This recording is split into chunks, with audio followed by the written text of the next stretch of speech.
Hello my dear students. तो previous class में हम लोगों ने नाइट्रोजन फैमिली को डिस्कस किया, जहां हम लोगों ने नाइट्रोजन का इंट्रोडक्शन वाला पॉइंट, मतलब फिजिकल प्रॉपर्टीज, केमिकल प्रॉपर्टीज, उसके कंपाउंड्स जैसे अमोनिया, नाइट्रिक एसिड को देखा। साथ ही साथ नाइट्रोजन के साथ ग्रुप में रहने वाले फास्फोरस के बारे में भी हम लोगों ने जाना। उसके कंपाउंड दैट इज फॉस्फीन, याद रखिए आपके एग्जामिनेशन पॉइंट ऑफ व्यू से फॉस्फीन का प्रिपरेशन इंपॉर्टेंट है। और हम लोगों ने स्ट्रक्चर बनाना भी सीखा। पी ब्लॉक में जितना भी स्ट्रक्चर बनाने के वाले कंपाउंड्स हैं, मैंने सभी कंपाउंड्स का स्ट्रक्चर आपको बता दिया। इसी बेस पर आपको यही क्वेश्चन को आपको बार बार प्रैक्टिस करते रहना है स्टूडेंट। तो 15th ग्रुप कंप्लीट करने के बाद अब हम लोग आते हैं 16th ग्रुप में, मतलब नाइट्रोजन फैमिली कंप्लीट करने के बाद अब हम लोग आते हैं स्टूडेंट ऑक्सीजन फैमिली में। लेकिन इस चैप्टर को स्टार्ट करने से पहले मैं आप लोग को एक बात, छोटा सा बात बता देता हूं।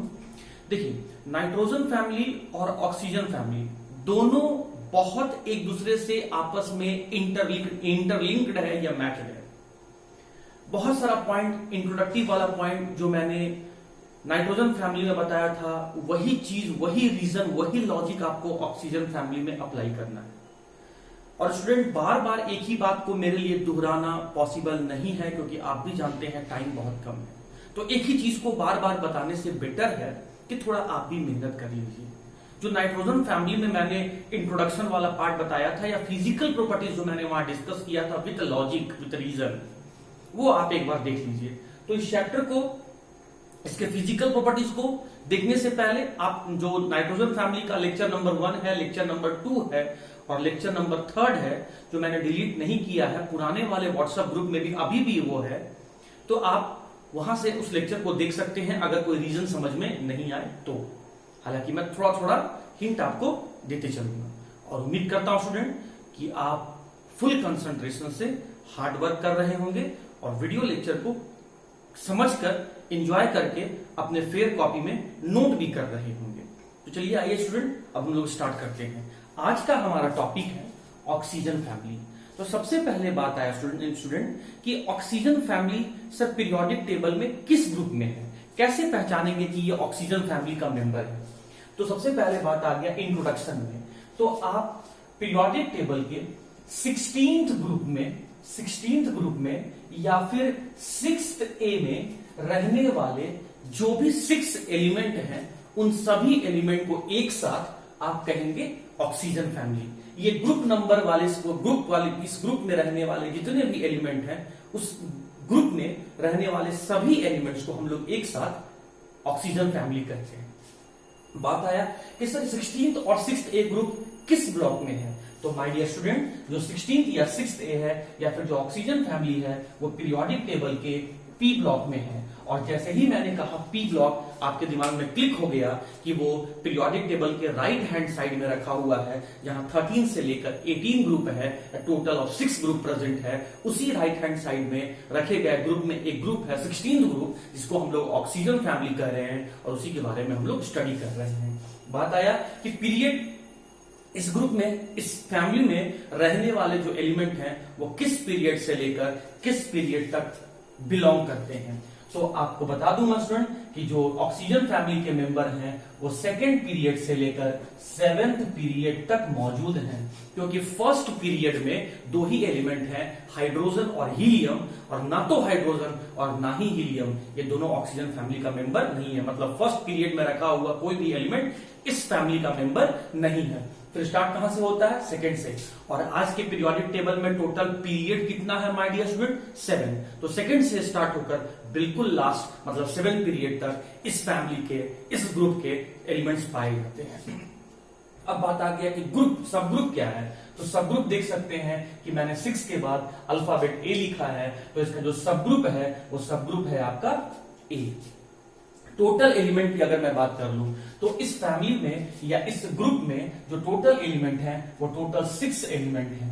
और वो 6 एलिमेंट कौन कौन से हैं स्टूडेंट, ये आपको पता होना चाहिए। देखिए, oxygen, sulphur, selenium, tellurium, polonium, oxygen, sulphur, selenium, tellurium, polonium और यहां तक तो सभी को याद होगा, बट मैं यहां से आपको एक और एक्स्ट्रा एलिमेंट के बारे में बताता हूं जिसका सिंबल है Lv, और इसी को कहते हैं लिवरमोरियम। लिवरमोरियम स्टूडेंट, आपको तो पता ही है कि आज के पीरियोडिक टेबल में, long form of periodic table में टोटल 118 एलिमेंट का डिस्कवरी हो गया है। तो 116 एलिमेंट जिसका एटॉमिक नंबर है, ऐसा एलिमेंट जिसका एटॉमिक नंबर 116 है, उसी को हम लोग कहते हैं लिवरमोरियम, और उसका सिंबल है Lv। तो आप देख सकते हैं second period, third period, fourth period, fifth period, sixth period और सेवंथ पीरियड में रहने वाली ये सब एलिमेंट है ना। Oxygen, sulphur, selenium, tellurium, polonium और लिवरमोरियम, 1 2 3 4 5 6, और ये 6 एलिमेंट जो हैं, इन सभी को एक साथ हम लोग ऑक्सीजन फैमिली कहते हैं, जस्ट बिकॉज इस ग्रुप का या इस फैमिली का जो फर्स्ट मेंबर है वो आपका ऑक्सीजन है, इसीलिए इसको नाम दे दिया गया है आपका ऑक्सीजन फैमिली। लेकिन सबसे important point my dear student, आप पोलोनियम और ये जो लिवरमोरियम है, ये दोनों रेडियो एक्टिव एलिमेंट हैं।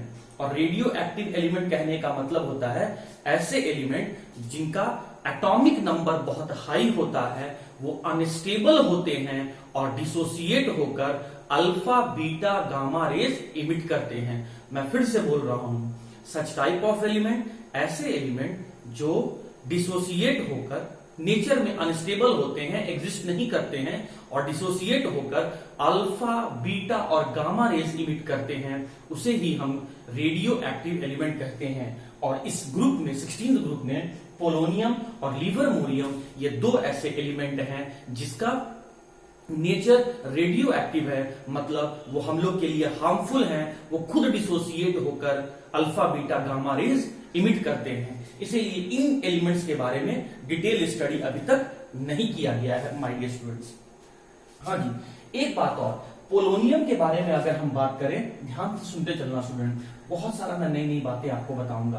पोलोनियम का जो आपका रेडियो एक्टिव एलिमेंट है, जिसका सिंबल है आपका PO और जिसका एटॉमिक नंबर है स्टूडेंट 84, इसका 84 और इसका 116। हाँ जी, तो पोलोनियम जो रेडियो एक्टिव एलिमेंट है, इसका हाफ लाइफ है 13.8 डेज। अब 13.8 डेज हाफ लाइफ कहने का मतलब क्या होता है? तो देखो, यहां लाइफ का मतलब होता है टाइम और हाफ टाइम।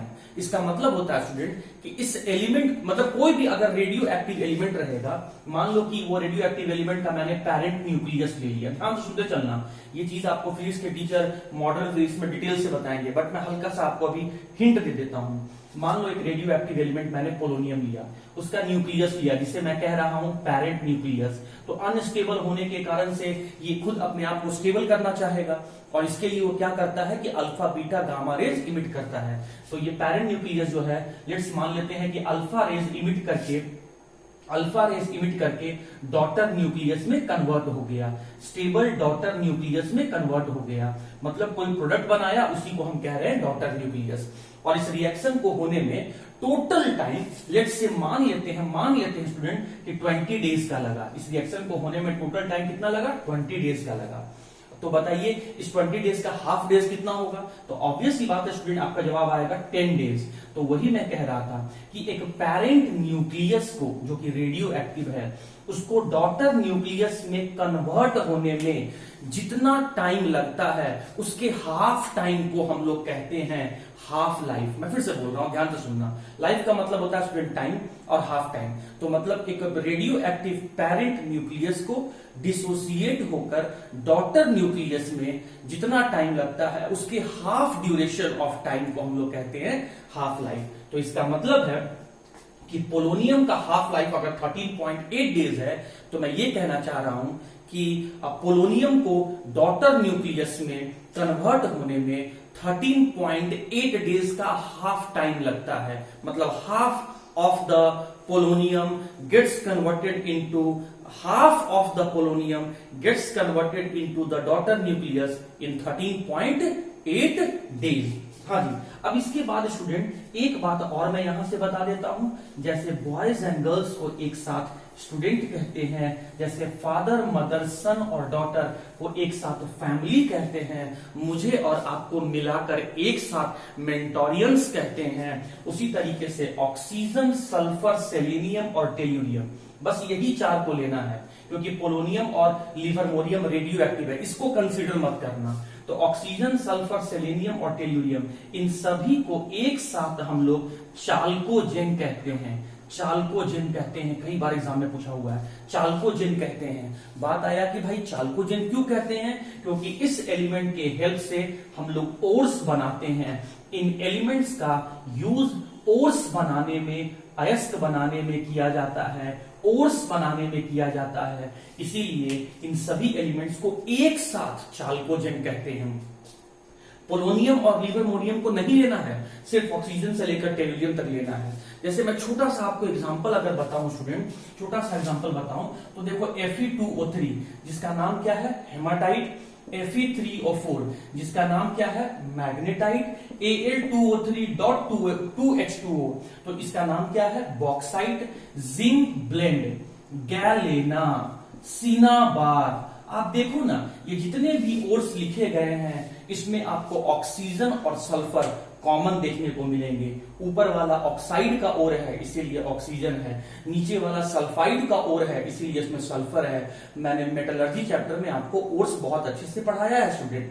तो आप देख सकते हैं कि इसमें जो नॉन मेटल आपको दिख रहा है वो नॉन मेटल ग्रुप 16 का ही एलिमेंट है, वो यही ऑक्सीजन से लेकर टेल्यूरियम वाले में से कोई एलिमेंट है। तो सिंस इन एलिमेंट्स का या फिर ग्रुप 16 में रहने वाले एलिमेंट्स का यूज ओर्स बनाने में करते हैं, इसीलिए माय डियर स्टूडेंट ऑक्सीजन से लेकर टेल्यूरियम तक के ये चार एलिमेंट को एक साथ हम लोग चाल्कोजेन कहते हैं। और चाल्कोजेन कहने का रीजन मैंने आपको बता दिया। मैं कुछ पॉइंट्स ऐसा होगा जो मैं आपको एक्स्ट्रा बताऊंगा स्टूडेंट, जिसमें आपको बाकी भीड़ से अलग आपको पहचान मिलेगा, आपको लीडिंग एज मिलेगा। All you need is to do hard work and view the video lecture by full concentration and full dedication.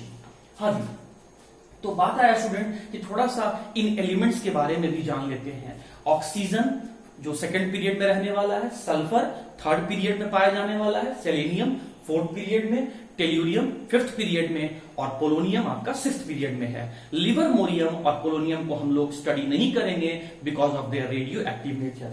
Oxygen का यहां मैंने एटॉमिक नंबर लिखा है 8, सल्फर का एटॉमिक नंबर 16, सेलेनियम का एटॉमिक नंबर 34, टेल्यूरियम का atomic number 52 और polonium का एटॉमिक नंबर आपका 84 है। आइए अब इसका हम लोग इलेक्ट्रॉनिक कॉन्फ़िगरेशन देखते हैं और साथ ही साथ इसका हम लोग जनरल इलेक्ट्रॉनिक कॉन्फ़िगरेशन को भी कैलकुलेट करते हैं।